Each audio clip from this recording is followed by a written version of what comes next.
Magandang araw na naman mga idol. Ito na naman kami. Bumibiyahe kami. Ah, Mountain Province pa rin. Dito sa may ah, papuntang to, daan papuntang Barlig. Ito nga mga idol.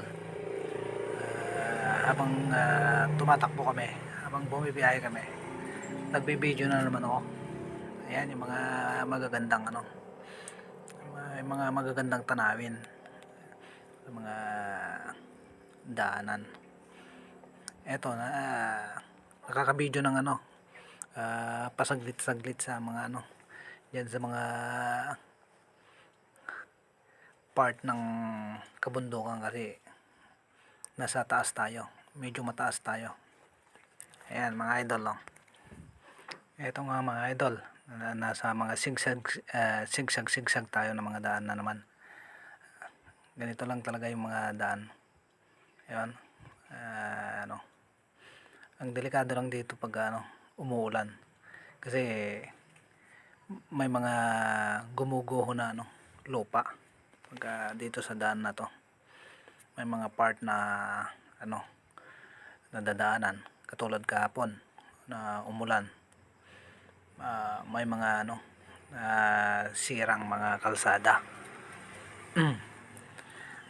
Ayan mga idol, ayan mga nasusundan namin ng mga ng construction, mga dump truck. Ayan. Eto nga, malayo pa kayong malayo pa yung pupuntahan namin. Mga ilang oras pa yun bago kami makarating. Napakahirap nga mga idol na kumuha ng mga views ngayong pagka pumasok ka na doon sa mga maraming mga punong kahoy na kabilaan ng kalsada. Maganda nga siguro pagka yung natapat ka doon sa mga malapit sa mga bangin.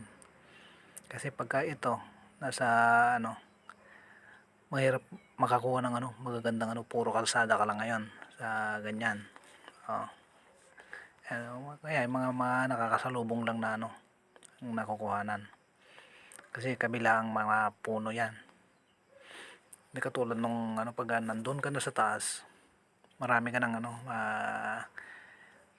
kukuhanan ng video. Ayan. Ayan nga mga idol, ang sitwasyon dito sa ngayon.